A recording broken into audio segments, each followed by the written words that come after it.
વહાલા અને પ્રિય વિદ્યાર્થી મિત્રો, ST Patel commerce institute YouTube ચેનલમાં આપ સૌનું હાર્દિક સ્વાગત છે. આજના વિડિયો લેક્ચરની અંદર મિત્રો આપણે આપણા સ્ટડી મટીરીયલ્સનો ક્વેશ્ચન નંબર 1 3 13 સોલ્વ કરાવીશું, જે ટેક્સ્ટબુકનો જ ક્વેશ્ચન છે. એટલે જે વિદ્યાર્થીઓ પાસે આપણું સ્ટડી મટીરીયલ્સ અવેલેબલ ન હોય તેવા વિદ્યાર્થીઓએ મારી સાથે સાથે દાખલો ગણવા માટે સામે ટેક્સ્ટબુક રાખવાની રહેશે.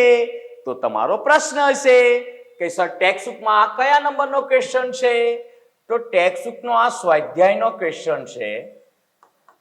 સ્વાધ્યાયનો ક્વેશ્ચન મતલબ પ્રશ્ન નંબર 09 અને તે કયા નંબરના પેજ પર આવેલ છે? તો ટેક્સ્ટબુકનું પેજ નંબર 208. અને બીજું, જે વિદ્યાર્થીઓને આપણું સ્ટડી મટીરીયલ્સ મંગાવવાની ઈચ્છા હોય એવા વિદ્યાર્થીઓ માટે નીચે ડિસ્ક્રિપ્શનમાં હું વોટ્સએપ નંબર આપું છું. તે વોટ્સએપ નંબર ઉપર તમે તમારું નામ અને એડ્રેસ લખીને મોકલશો એટલે બાકીની તમામ ઇન્ફોર્મેશન હું તમને વોટ્સએપના માધ્યમથી જ પ્રોવાઈડ કરી દઈશ. હવે આપણે વાત કરીએ દાખલાની. તો દાખલાનો 0 નંબરનું સ્ટેપ મતલબ દાખલા માટેના પત્રકો તૈયાર કરવા, ખાના પાડવા.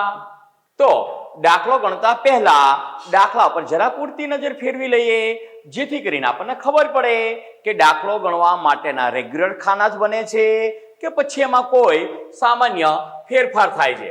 તો અહીંયા આસ્થાના આહના એક પેઢીના ભાગીદારો છે. તારીખ 31/3/2017 ના રોજ તેમની પેઢીનું પાકું સરવૈયું નીચે મુજબ હતું. પછી અહીંયા આપણને પાકું સરવૈયું આપેલ છે. એમાં મૂડી દેવા બાજુ નજર કરીએ તો મૂડી ખાતા, કામદાર વર્તક ભંડોળ, રોકાણ વધઘટ ભંડોળ, પ્રોવિડન્ટ ફંડ, ઘાલ ખાતાના આવક, લેણદારો અને દેવહુંડી. ઘાલ ખાતાના આવક પાકા સરવૈયામાં બે રીતે દર્શાવી શકાય. મૂડી દેવા બાજુ દર્શાવીએ તો પણ ચાલે અને દેવાદારોમાંથી બાદ કરીને દર્શાવીએ તો પણ ચાલે. મિલકત લેણા બાજુ પાઘડી, જમીન, મકાન, યંત્રો, રોકાણો, દેવાદારો, સ્ટોક, રોકડ આપણને આપી છે, મતલબ રોકડ શિલ્લક. એટલે આ દાખલામાં રોકડ આપેલ હોવાથી આપણે રોકડ ખાતું બનાવીશું, રોકડ / બેંક ખાતું બનાવીશું નહીં. પછી તો નીચે જાહેરાત, ઝુંબેશ ખર્ચ ને નફાંકસાન ખાતું. તારીખ 1/4/2017 થી તેઓએ સોનુને નવા ભાગીદાર તરીકે દાખલ કરી અને પ્રવેશની શરતો નીચે મુજબ હતી. પછી અલગ અલગ આપણને 9 શરતો આપી છે અને નીચે પછી આપણને પ્રશ્ન પૂછેલ છે, જરૂરી ખાતા અને પ્રવેશ બાદનું પાકું સરવૈયું તૈયાર કરો. તો આપણે સૌપ્રથમ દાખલો ગણવા માટેના રેગ્યુલર ખાના પાડી દઈએ. તો કે સર રેગ્યુલર ખાના એટલે શું? તો અહીંયા ઉપર અંદાજે 40% પેજમાં પુનઃ મૂલ્યાંકન ખાતું, નીચે 60% પેજમાં ભાગીદારોના મૂડી ખાતા, અહીંયા સામેના પેજ ઉપર અંદાજે 30% પેજમાં રોકડ ખાતું અને અંદાજે 70% પેજમાં નવા ભાગીદારના પ્રવેશ બાદનું, મતલબ કે સોનુના પ્રવેશ બાદનું તારીખ 1/4/2017 ના રોજનો પાકું સરવૈયું બનાવીશું. અને હા, દરેક દાખલાની જેમ હું આ 0 નંબરનું સ્ટેપ મતલબ ખાના પાડવાનું સ્ટેપ ફાસ્ટ ફોરવર્ડ કરી નાખીશ અને એ દરમિયાન તમારે પણ ખાના પાડીને રેડી થઈ જવાનું રહેશે.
ચલો અહીંયા આપણું દાખલો ગણવા માટેનું 0 સ્ટેપ મતલબ ખાના પાડવાનું સ્ટેપ કમ્પ્લીટ થાય છે.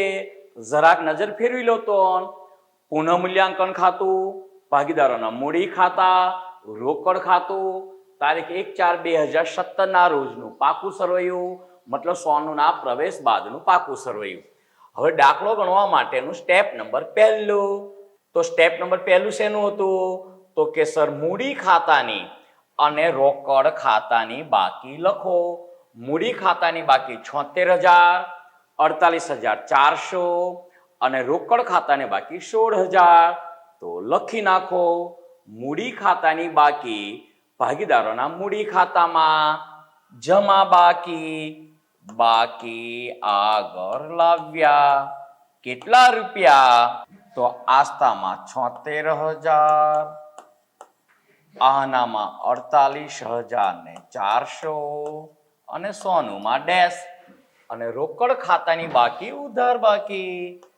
ઉધાર બાજુ બાકી આગળ લાવ્યા 16,000 રૂપિયા. ચલો સ્ટેપ નંબર 1 પૂરું થયું. હવે સ્ટેપ નંબર 2. બીજા નંબરનું સ્ટેપ શેનું હતું? તો કે સર કોઈ મુક્ત અનામત હોય તો જમા કરો અને અવાસ્તવિક મિલકત હોય તો ઉધાર કરો. જૂના ભાગીદારોને જૂના પ્રમાણમાં. મુક્ત અનામતોના કેટલા નામ આપ્યા હતા? 5 નામ. જો તો 5 માંથી એક નામ આપેલ છે તો કે સર ના.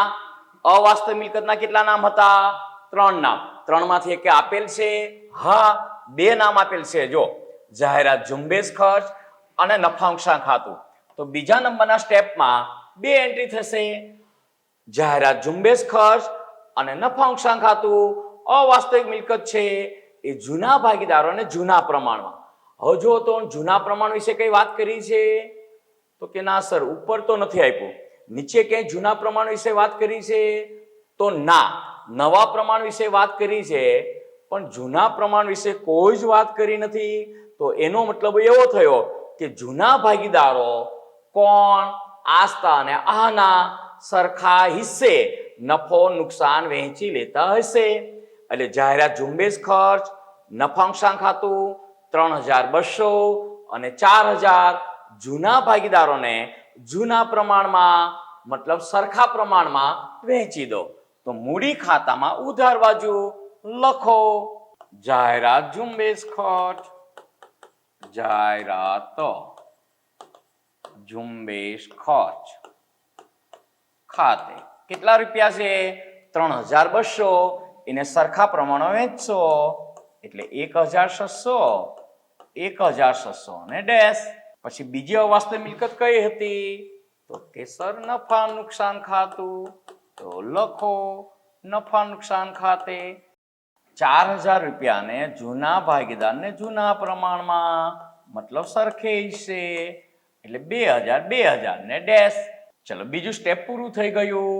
હવે દાખલો ગણવા માટેનું ત્રીજું સ્ટેપ શેનું હતું? જો કોઈ ચોક્કસ હેતુ માટેની અનામત આપી હોય તો તેની નોંધ કરો. તેના નિકાલ માટેની નોંધ કરો. તો ચોક્કસ હેતુ માટેની 2 અનામતો, કામદાર વળતર ભંડોળ અને રોકાણ વધઘટ ભંડોળ બંને આપી છે. તો વારાફરતી બંનેની નોંધ કરી નાખીએ. પહેલા વાત કરીએ કામદાર વળતર ભંડોળ 4,800 રૂપિયા. આ કયા ચોક્કસ હેતુ માટે હોય? તો કે સર અકસ્માતના દાવાની જોગવાઈ કરવા માટે, અકસ્માતના દાવાની ચૂકવણી કરવા માટે.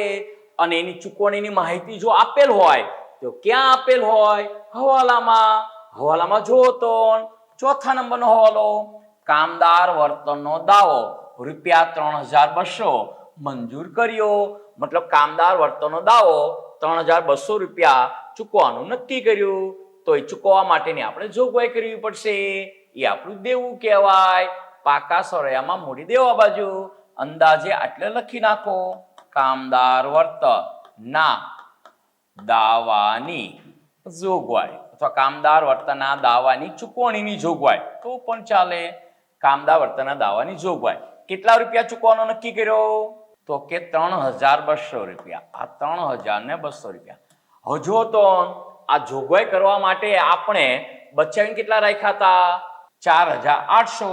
તો આ 4800 માંથી આપણે જોગવાઈ કેટલા રૂપિયાની કરી? 3200 રૂપિયાની. એટલે 4800 માંથી 3200 રૂપિયા બાદ કરશો એટલે 1600 રૂપિયાની અનામત આપણી વચ્ચે. અને 1600 રૂપિયા કેવા થઈ ગયા કહેવાય? મુક્ત થઈ ગયા કહેવાય. આ 1600 નહીં હો ને, ખાસ ધ્યાન રાખજો. 4800 અકસ્માતના દાવાની જોગવાઈ માટે બચાવીને રાખ્યા હતા અને એમાંથી જોગવાઈ આપણે કેટલાની કરી? તો કે 3200 ની. તો 4800 માઇનસ 3200 એટલે 1600 રૂપિયા અનામત વધ્યું, એ મુક્ત થઈ ગયું. અને જૂના ભાગીદારને જૂના પ્રમાણમાં વહેંચી દો. લખો કામદાર વળતર ભંડોળ ખાતે કેટલા રૂપિયા મુક્ત થયા? 1600. એ જૂના ભાગીદારને જૂના પ્રમાણમાં મતલબ સરખે હિસ્સે 800. અને જો અનામતની રકમ ખોટી હોત, મતલબ કે અનામત કરતા જોગવાઈની રકમ વધારે હોત, તો ખૂટતી રકમ પુનઃ મૂલ્યાંકન ખાતે ઉધાર બાજુ લખત. ચલો હવે બીજી ચોક્કસ હેતુ માટેની કઈ અનામત હતી? રોકાણ વધઘટ ભંડોળ. રોકાણ વધઘટ ભંડોળ કેટલું આપેલ છે? 1600. એ કયા ચોક્કસ હેતુ માટે? તો રોકાણોના નુકસાનને, રોકાણોના ભાવ ઘટાડાને માંડી વાળવા માટે. હવે રોકાણોની ચોપડે કિંમત કેટલી આપેલ છે? તો કે સર 20000. રોકાણો વિશે કઈ માહિતી નીચે આપેલ છે જો તો કે સર હા. 5મા નંબરનો હોલો. રોકાણો રૂપિયા 19200 માં આહના લઈ જશે. તો આહના નામની ભાગીદાર 19200 માં રોકાણો લઈ જશે. તો આહનાના મૂડી ખાતે ઉધાર 19200. તો અહીંયા લખી નાખો 19200. કોના ખાતે? તો કે સર રોકાણો ખાતે. આ રોકાણો ખાતે. હવે આના 19200 માં રોકાણો લઈ જાય છે, મતલબ રોકાણોની બજાર કિંમત કેટલી નક્કી થઈ કહેવાય? 19200. અને રોકાણો હતા કેટલા રૂપિયાના? તો કે સર રોકાણો હતા 20000 ના. એટલે 20000 ના રોકાણોના 19200 રૂપિયા ઉપજ્યા, મતલબ 800 રૂપિયાનું નુકસાન થયું. અને નુકસાન માટે બચાવીને કેટલા રાખ્યા હતા? 1600. આ 1600 માંથી રોકાણોનો 800 રૂપિયા નુકસાન બાદ કરીએ તો 800 રૂપિયા રોકાણ વધઘટ ભંડોળની બાકી વધે છે અને મુક્ત થઈ ગઈ કહેવાય. એ જૂના ભાગીદારને જૂના પ્રમાણમાં જમા કરી દો, મતલબ વહેંચી દો. તો લખો રોકાણ વધઘટ ભંડોળ ખાતે 800 રૂપિયા જૂના ભાગીદારને જૂના પ્રમાણમાં, મતલબ સરખાઈ છે 400 અને ડેશ. ચલો કમ્પ્લીટ. જો આના રોકાણો ન લઈ ગઈ હોત તો 19200 રૂપિયાના રોકાણો અહીંયા પાકા સળિયામાં મિલકત લેણા બાજુ લખાત. હવે કોઈ વિદ્યાર્થીને થોડુંક ડીપમાં જવું હોય અને એનો પ્રશ્ન હોય કે સર અહીંયા આમનોંધ શું થઈ કહેવાય? તો અહીંયા બે આમનોંધ થઈ. તો કે કઈ બે આમનોંધ?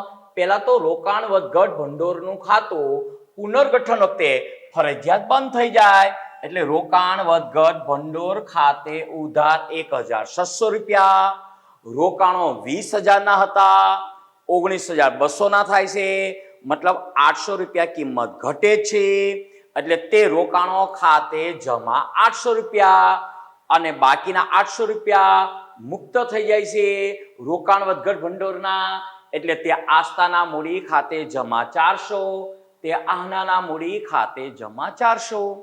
અને પછી બીજા નંબરની આમ નોંધ, આહના નામની ભાગીદાર 19200 માં રોકાણો લઈ જાય છે, એટલે આહનાના મૂડી ખાતે ઉધાર 19200. તે રોકાણો ખાતે જમા 19,200. ચલો હવે સ્ટેપ નંબર 4. તો ચોથા નંબરનું સ્ટેપ શેનું હતું? તો પાઘડી અંગેની નોંધ કરો.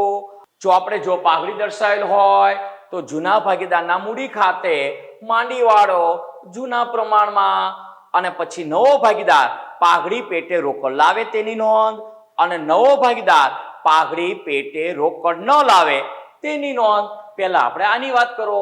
જો આપણે પાઘડી દર્શાવેલ હોય તો તેને માંડી વાળો 8,400 રૂપિયા જૂના ભાગીદારના મૂડી ખાતે જૂના પ્રમાણમાં. તો લખો પાઘડી ખાતે 8,400 ને જૂના પ્રમાણમાં મતલબ 4,200 અને 4,200 સરખે છે, અને અહીંયા ડેશ. હવે દાખલામાં આપણને જે પાઘડી વિશે માહિતી આપી હોય, પાઘડીનું ફલાણું, પાઘડીનું લુકડું, પાઘડીનું ઢુકડું, એ બધી જ માહિતી કલેક્ટ કરો.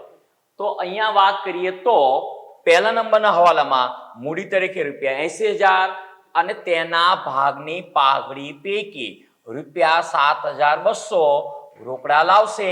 હા, તો તેની બે આમ નોંધ કરીશું. પાઘડી પેટે જે રોકડ લાવે એ રોકડ ખાતે ઉધાર, તે પાઘડીના પ્રીમિયમ ખાતે જમા, અને પાઘડીના પ્રીમિયમ ખાતે ઉધાર તે જૂના ભાગીદારના મૂડી ખાતે જમા. પરંતુ કયા પ્રમાણમાં? ત્યાગના પ્રમાણમાં.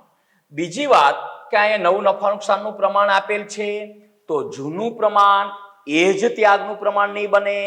અહીંયા આપણે ત્યાગનું પ્રમાણ સૂત્રની મદદથી શોધવું પડશે. ત્રીજા નંબરના હવાલામાં પાઘડીનું મૂલ્યાંકન ₹40,000 કરવામાં આવ્યું. હવે જો પેઢીની પાઘડીનું મૂલ્યાંકન 40,000 કરવામાં આવ્યું, તો નવા ભાગીદારના ભાગની મતલબ સોનુના ભાગની પાઘડી કેટલી થતી હતી? અને એમાંથી તે ₹7,200 લાવે છે. તો એનું રકમ તો હમણાં અહીંયા જ કરી નાખીએ. જો તો સોનુનો નફા ભાગ કેટલો છે? તો કે 4:3:3, એટલે જેમનો સરવાળો કેટલો થાય? 4 ને 3 7 ને 3 10, એટલે સોનુનો નફા ભાગ થાય છે 3 મતલબ 40,000 ગુણ્યા 3 એટલે સોનુના ભાગની પાઘડી મળશે. તો 40,000 ગુણ્યા 3 એટલે 4,000 ગુણ્યા 3, એટલે સોનુના ભાગની પાઘડી ₹12,000, અને ₹12,000માંથી ₹7,200 લાવે છે. અને બાકીના કેટલા?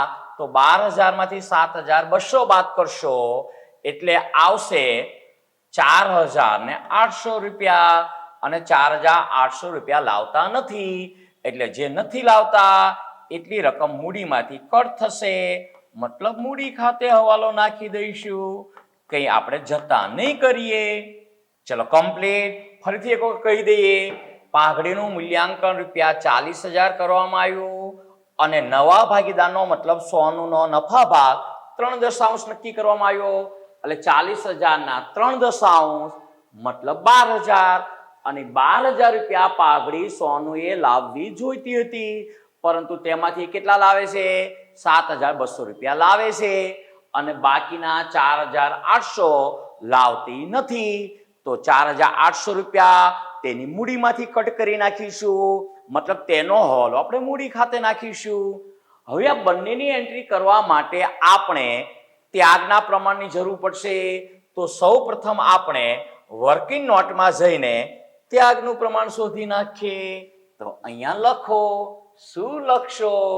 તો કે સર વર્કિંગ નોટ. આ વર્કિંગ નોટ. શેની વર્કિંગ નોટ? તો કે સર ત્યાગના પ્રમાણની. તો લખો ત્યાગનું પ્રમાણ. તો ત્યાગનું સૂત્ર શું હતું? તો કે સર ત્યાગ ઇઝ ઇક્વલ ટુ જૂનો ભાગ માઇનસ નવો ભાગ. અને ત્યાગ હંમેશા કોણ કરે? જૂના ભાગીદારો. મતલબ આસ્થા અને આના. આસ્થાના આનાનો જૂનો ભાગ કેટલો હતો? તો જૂનું પ્રમાણ સરખે છે, મતલબ 1:1, એટલે 1/2 માઇનસ નવો ભાગ. નવા પ્રમાણમાં જૂના ભાગીદારનો ભાગ કેટલો છે જુઓ તો જરાક. તો નવું પ્રમાણ 4:3:3, એટલે 4 દશાંશ, અને 3/10 એટલે નવી પેઢીમાં આ સ્થાને ભાગ મળશે 4/10 અને આનાને ભાગ મળશે 3/10. તો આની બાદબાકી કરી નાખો.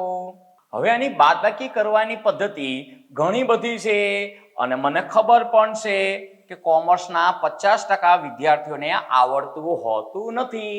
એટલે કોમર્સના જે વિદ્યાર્થીઓને નથી આવડતું એવા વિદ્યાર્થીઓને શીખવા માટે સહેલું કયું પડે તો એકદમ સરળ રીત, 2 માંથી જે રકમ મોટી હોય તેનું ટેબલ બોલવાનું, તેનો ઘડિયો બોલવાનો. તો 2 અને 10 માં મોટું કોણ તો કે સર 10. તો 10 નો ઘડિયો બોલો. 10 એકુ 10, 10 ભાગ્યા 2 થશે તો હા. તો આનો લસા નીકળશે 10. તો અહીંયા 10 લખી નાખો. હવે જો તો આને જો 10 કરવા હોય છેદને તો કેટલા વડે ગુણવા પડે તો કે સર આને 10 કરવા હોય તો 5 વડે ગુણવા પડે. તો અંશને પણ 5 વડે ગુણવા પડે. તો 5 એકુ 5 એટલે અહીંયા 5 આવશે, વચ્ચે માઇનસ સાઇન. આ તો છેદમાં 10 છે જ એટલે એને 10 કરવા માટે 1 વડે ગુણવા પડે. તો ઉપર 1 વડે ગુણો તો 4. હવે જે વિદ્યાર્થીનું મેથેમેટિક બહુ જ કાચું છે એ જરા જોઈ પણ લો.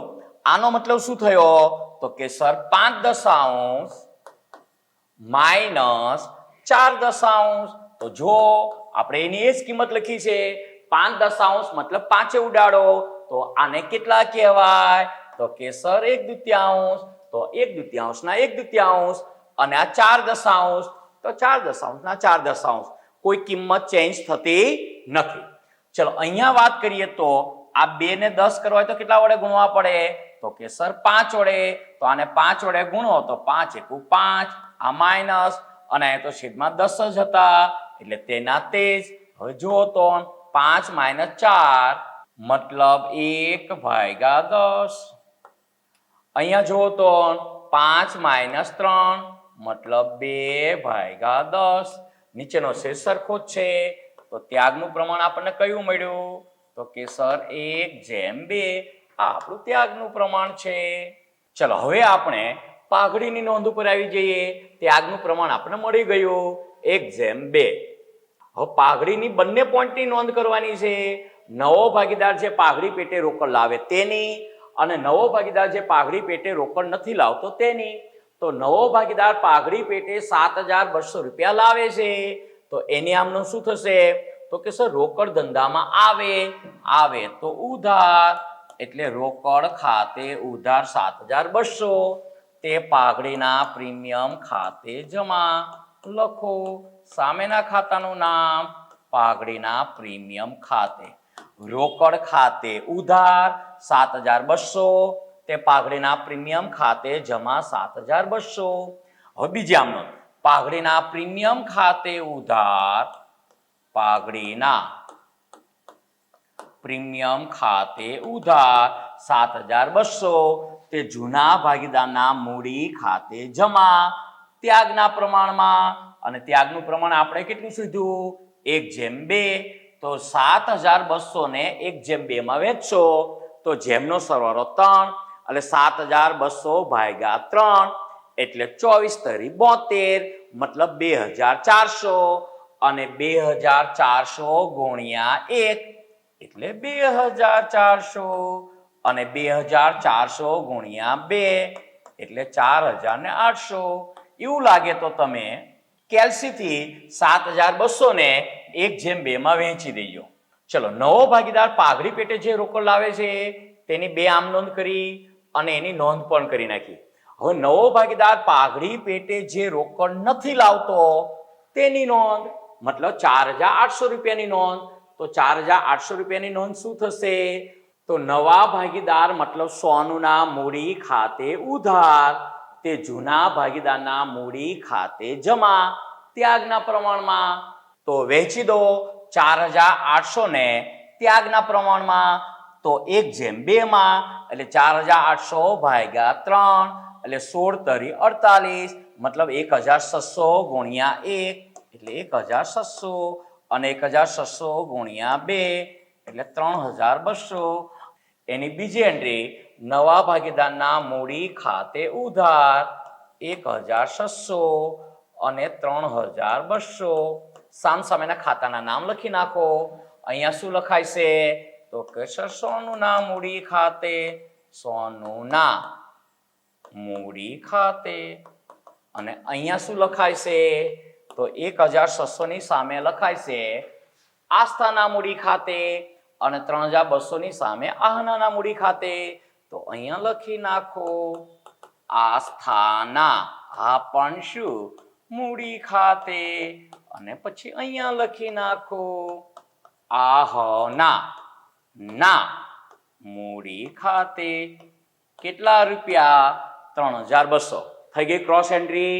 નવા ભાગીદારના મૂડી ખાતે ઉધાર 4800, તે જૂના ભાગીદારના મૂડી ખાતે જમા 4800. અને કયા પ્રમાણમાં? ત્યાગના પ્રમાણમાં. અહીંયા ત્યાગનું પ્રમાણ 1:2. અને આનો સરવાળો કરશો તમે એટલે નવા ભાગીદારના ભાગની પાઘડી કુલ 12000 થઈ જશે. તો જો તો 3 ને 4 ને 4 8 ને 4 12, આ 12, આ તો 12 થઈ ગયા. નવા ભાગીદારના ભાગની પાઘડી જૂના ભાગીદારના મૂડી ખાતે કુલ ત્યાગના પ્રમાણમાં જમા થઈ ગઈ. ચલો હવે સ્ટેપ નંબર 5મો. 5મા નંબરનું સ્ટેપ શેનું હતું તો કે સર હવાલાની નોંધ કરો. હવાલાની નોંધમાં પહેલા હવાલાથી વાત કરીએ તો સોનું મૂડી તરીકે ₹80,000 અને તેના ભાગની પાઘડી પૈકી 7,200 રૂપિયા રોકડા લાવશે. એ પાઘડીની નોંધ તો આપણે ચોથા નંબરના સ્ટેપમાં કરી નાખી. હવે સોનું મૂડી તરીકે ₹80,000 લાવશે.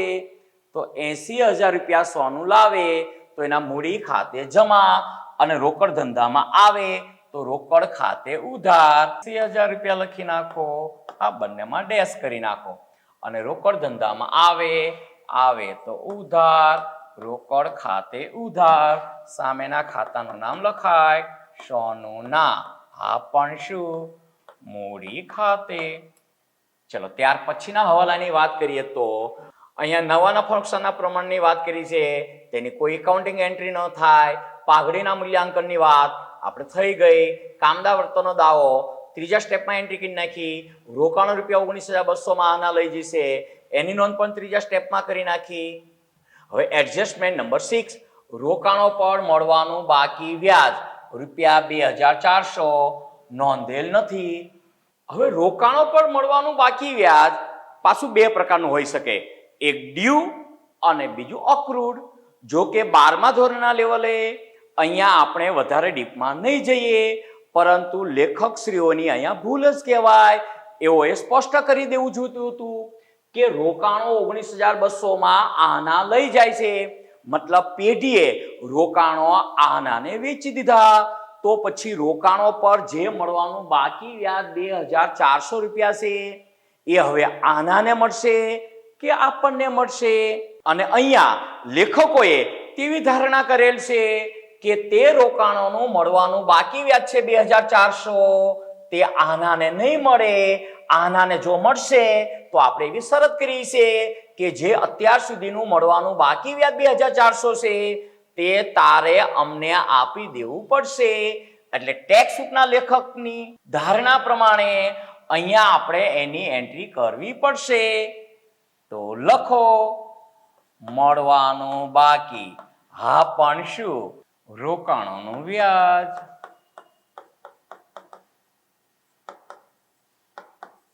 કેટલા રૂપિયા તો કે સર 2,400 રૂપિયા. એ એન્ટ્રી ઉધાર કરી તો બીજી એન્ટ્રી જમા થશે. લખો મળવાનું બાકી, આ પણ શું રોકાણોના વ્યાજ ખાતે. કેટલા રૂપિયા તો કે 2,400. અને તમે બોર્ડની એક્ઝામમાં દાખલો પૂછાય તો આની એન્ટ્રી કરી જ નાખજો. કોઈ ધારણા કરીને એન્ટ્રી ન કરો એવું કરતા નહીં હો ને. ચલો પછી વાત કરીએ 7મા નંબરનો હવાલો. લેણદારોએ લખેલી દેવી ઊંડી ₹2,400 સ્વીકારેલ, જે ચોપડે નોંધેલ નથી. તો લેણદારોની દેવી હુંડી આપણે સ્વીકારી તો શું થાય તો કે સર લેણદારો ઘટે અને દેવી હુંડી પ્લસ થાય, બીજીની કોઈ જ અસર ન થાય. તો લેણદારો 12,000 માંથી 2,000 બાદ કરશું એટલે 10,000 અને દેવી હુંડી 6,000 માં 2000 પ્લસ કરશું એટલે 8000, મતલબ લેણદારોનું દેવું ઘટે અને દેવી હુંડીનું દેવું વધે. વાત તો બંને એક જ થઈ કહેવાય. લખી નાખો 10,000 અને 8,000. અહીંયા પહેલા 10,000 લેણદારો અને 8,000 દેવી હુંડી. બંનેનું કુલ દેવું 18,000 તો એમને એમ રહેશે. લેણદારો 10,000 અને દેવી હુંડી 8,000. આમનું શું થઈ કહેવાય? તો લેણદારો ખાતે ઉધાર, તે દેવી હુંડી ખાતે જમા. ચલો, બીજીની કોઈ જ અસર થશે નહીં. 8મા નંબરનું એડજસ્ટમેન્ટ. જમીન મકાનની ચોપડે કિંમત તેની બજાર કિંમત કરતા 20% ઓછી છે. એટલે જમીન મકાનની જે ચોપડે દર્શાવેલ કિંમત છે, મતલબ આ 40,000, તે તેની બજાર કિંમત કરતા કેટલી? તો કે સર 20% ઓછી છે. તો લખી નાખો પાકા સરવાળામાં મિલકત લેણા બાજુ જમીન મકાન ચોપડે કિંમત કેટલી છે? 40,000 રૂપિયા. હવે ખાસ ધ્યાન રાખજો, બજાર કિંમત 20% ઓછી છે એવું નથી કીધું. જો બજાર કિંમત મતલબ આ કિંમત 20% ઓછી છે એવું કીધું હોત તો આમાંથી 20% બાદ કરત અને બજાર કિંમત 32,000 ની નોંધ કરત. પણ અહીંયા વાત શેની કરી છે? ચોપડે કિંમતની. અહીંયા જો ક્લિયર લખ્યું છે ચોપડે કિંમત, મતલબ જમીન મકાનની જે આ ચોપડે કિંમત છે એ આની બજાર કિંમત કરતા 20% ઓછી છે. તો એની તો મેં તમને ટ્રીક શીખડાવી હતી. આ ચોપડે કિંમત 20% ઓછી છે. આ ચોપડે કિંમત 20% ઓછી છે. એનો મતલબ શું થયો? જમીન મકાનની ચોપડે દર્શાવેલી કિંમત 80% છે. તો 40,000 ભાગ્યા 80% કરશો એટલે 50,000 આવશે. આ 40,000 ભાગ્યા 80% એટલે કેટલા થશે? તો કે સર 50,000 રૂપિયા. હવે સાચું ખોટું પણ જોઈ શકશો તમે. જમીન મકાનની ચોપડે દર્શાવેલ કિંમત મતલબ 40,000, તેની બજાર કિંમત કરતા 20% ઓછી છે. તો 50,000 માઇનસ 20% એટલે 40,000. તો વાત બરાબર જ છે ને કે જમીન મકાનની ચોપડે દર્શાવેલ કિંમત એની બજાર કિંમત કરતા 20% ઓછી છે. ચલો, જમીન મકાનની ચોપડે દર્શાવેલ કિંમત કેટલી હતી? તો કે સર 40,000. કેટલી થઈ ગઈ? 50,000 રૂપિયા. તો 10,000 રૂપિયા જમીન મકાનની કિંમત વધી તો નફો થયો કહેવાય. પુનઃ મૂલ્યાંકન ખાતે જમા બાજુ લખો જમીન મકાન ખાતે. ચલો, ત્યારબાદ 9મા નંબરનું એડજસ્ટમેન્ટ. ચૂકવેલ વીમા પ્રીમિયમમાં ₹4,800 આવતા વર્ષના છે, એટલે હવે પછીના વર્ષના છે. એનો મતલબ ચાલુ વર્ષે તે અગાઉથી ચૂકવેલ કહેવાય. એટલે ₹4,800 અગાઉથી ચૂકવેલ વીમા પ્રીમિયમ. પાકા સરવાળામાં મિલકત લેણા બાજુ અગાઉથી ચૂકવેલ. હા, પણ શું વીમા પ્રીમિયમ કેટલા રૂપિયા? તો કે સર ₹4,800. હવે ₹4,800 અગાઉથી ચૂકવેલ વીમા પ્રીમિયમ ખાતે ઉધાર થયા તો બીજી એન્ટ્રી જમા ₹4,800 અને સામેના ખાતાનું નામ લખાય અગાઉથી ચૂકવેલ વીમા પ્રીમિયમ ખાતે. આ વીમા પ્રીમિયમ ખાતે. ચલો, ત્યારબાદ કોઈ હવાલો બાકી છે? તો કે સર ના. હવે દાખલો ગણવા માટેનું કયા નંબરનું સ્ટેપ? તો કે સર 6થા નંબરનું સ્ટેપ. 6થું સ્ટેપ શેનું હતું? તો કે પાકા સરવૈયાની બાકીની વિગતો નોંધો. એમાં મૂડી ખાતાની રોકડ ખાતાની નવી બાકી નોંધાય છે. કામદાર વળતર ભંડોળ, રોકાણ વધઘટ ભંડોળ આવી ગયું. પ્રોવિડન્ટ ફંડ 6,400 બાકી છે. લખી નાખો એમને. પ્રોવિડન્ટ ફંડ કેટલા? તો કે સર 6,400. પછી વાત કરીએ આપણે ઘાલખાત અનામત 8,000. હવે આ ઘાલખાત અનામતનું ખાતું છે એ બે રીતે પાકા સરવૈયામાં દર્શાવી શકાય. મૂડી દેવા બાજુ પણ દર્શાવી શકાય અને દેવાદારોમાંથી બાદ કરીને પણ ઘાલખાત અનામતના ખાતાની બાકી દર્શાવી શકાય. પણ એમણે જેમ આપ્યું છે એમને જ આપણે રાખીએ. પણ ચાલે બંને હો ને. તમે ગમે તે રીતે એક્ઝામમાં દર્શાવશો તમને સાચું આપશે. કાલ ખાદ અનામત 8,000 રૂપિયા. ચલો ત્યારબાદ લેણદારોની દેવી ઊંડી આવી ગઈ. મિલકત લેણા બાજુની વાત કરીએ, પાઘડી માંડી વાળી જમીન મકાન આવી ગયા. યંત્રો 32,000 બાકી છે, લખી નાખો. યંત્રો 32,000 ના. આ 32,000 શેના? તો કે સર યંત્રોના. ચલો ત્યારબાદ વાત કરીએ તો રોકાણો આવી ગયા. દેવાદારો 25,200 ના. દેવાદારો 25,200 ના. પછી વાત કરીએ તો સ્ટોક 14,400 બાકી છે. સ્ટોક 14,400 એમનો લખી નાખો. 14,400. હા પણ શું? તો કે સ્ટોક. પછી વાત કરીએ રોકડ શિલ્લકની નવી બાકી લખશું. આ બે અવાસ્તવિક મિલકત આપણે માંડી વાળી. હવે સ્ટેપ નંબર 7મું, સરવાળા કરીને બાકી શોધો. પહેલા વાત કરીએ પુનઃમૂલ્યાંકન ખાતાની. પુનઃમૂલ્યાંકન ખાતામાં ઉધાર બાજુ એક પણ રકમ નથી, એટલે જમા બાકી જ આવશે. કેટલા થશે આ?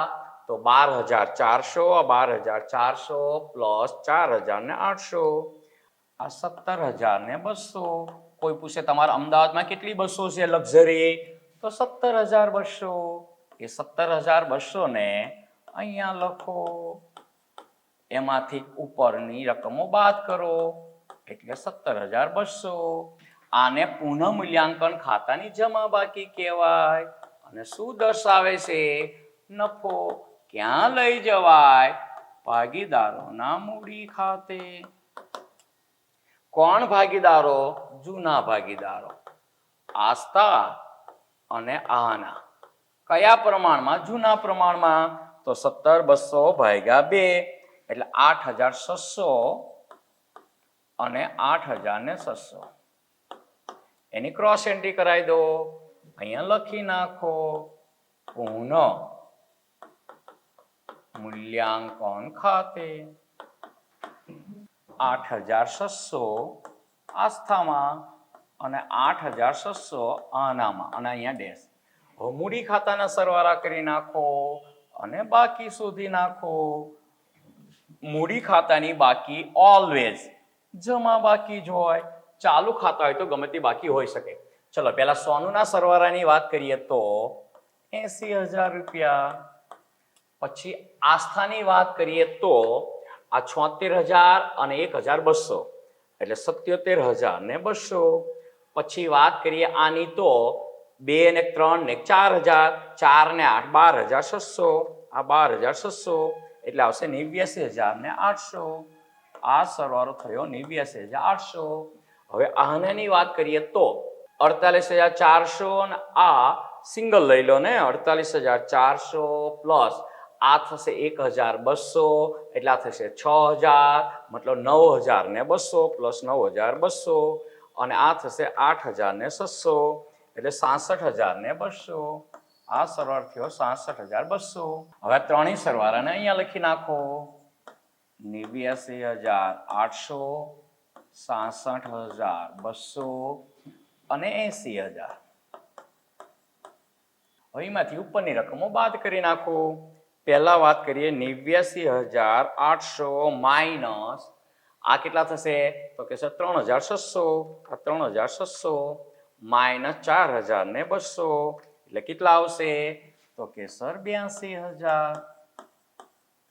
પછી બીજા ભાગીદારની મતલબ આનાની વાત કરીએ તો 66,200 માઇનસ આ કેટલા થશે? તો કે સર 3,600 માઇનસ આ કેટલા થશે? તો કે સર 23,400. આ 23,400 એટલે 39,200. આ આવશે 39,200.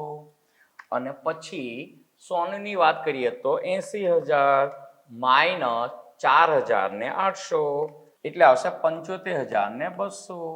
હવે જો નવો ભાગીદાર મતલબ સોનું જે મૂડી પેટે 80,000 રૂપિયા લાવી હતી એમાંથી જે પાઘડીના પૈસા નથી લાવતી તે તેની મૂડીમાંથી શું થઈ ગયા? કટ થઈ ગયા કહેવાય. અહીંયા લખી નાખો, બાકી આગળ લઈ ગયા અને ખૂટતી રકમ મૂકી છે મતલબ ક્વેશ્ચન માર્ક. હવે આ બાકીને પાકા સરવાળામાં લખી નાખો, ભાગીદારોની મૂડી અથવા મૂડી ખાતા અથવા મૂડી ખાતાની બાકી. કોણ ભાગીદારો? આસ્તા, આહના અને નવું કોણ થયું દાખલ? સોનું. ત્રણેયના મૂડી ખાતાની બાકી. તો 82,000, 39,200. અહીંયા લખી નાખો 82,000, અહીંયા લખી નાખો 39,200 અને અહીંયા હતા 75,200 અને આનો સરવાળો કરી નાખો એટલે નવી પેઢીની કુલ મૂડી થાય પ્લસ 82,000 પ્લસ 39,200 એટલે 1,96,400. અહીંયા 1,96,400. હવે રોકડ ખાતાની બાકી શોધી નાખો. ચલો આ કેટલા છે? 16 ને 7 23,200 પ્લસ 80,000 એટલે થશે 1,03,200. આ દાખલામાં 200 બહુ આવે છે, અહીંયા લખી નાખો 1,03,200. એમાં ઉપર કોઈ રકમ છે જ નહીં તો 1,03,200 અહીંયા લખી નાખો, બાકી આગળ લઈ ગયા. આ પણ ખૂટતી રકમ લાવ્યા છે એટલે ક્વેશ્ચન માર્ક. એ અહીંયા લખી નાખો 1,03,200. અહીંયા સામે રોકડ લખશો તો પણ ચાલશે અને રોકડ શીલક લખશો તો પણ ચાલશે. હવે પાકા સરવાળાનો સરવાળો કરો એટલે બંને બાજુનો સરવાળો આપણી દ્વિનોંધી નામા પદ્ધતિના સિદ્ધાંતો મુજબ સરખો થઈ જશે. તો જો તો અહીંયા મૂડી દેવા બાજુની વાત કરીએ તો 1,96,400 પ્લસ આ કેટલા થશે તો 13,200 પ્લસ આ કેટલા થશે તો 8 ને 6 14 ને 8 22 22,400 એટલે બન્યા 2,32,000. આ 2,32,000 એને અહીંયા લખી નાખો 2,32,000. હવે આ મિલકત લેણા બાજુનો સરવાળો કરી જો તો આ કેટલા છે તો કે સર 52,400. ક્લિયર દેખાય છે. આ 36,800. પછી આની વાત કરીએ તો 39,600. આ 39,600 અને અહીંયાની વાત કરીએ તો 1,03,200 એટલે થઈ ગયા 2,32,000. મતલબ બંને બાજુનો પાકા સરવાળાનો સરવાળો સરખો થઈ જાય છે. તો અહીંયા આપણો દાખલો પૂરો થાય છે અને આ ગણેલ દાખલાની PDF ફાઇલ હું તમને નીચે ડિસ્ક્રિપ્શનમાં આપી દઉં છું. તો મળીએ છીએ મિત્રો નેક્સ્ટ લેક્ચરમાં. અત્યારે હાલ સર્વ વિદ્યાર્થી મિત્રોને મારા જય શ્રી કૃષ્ણ.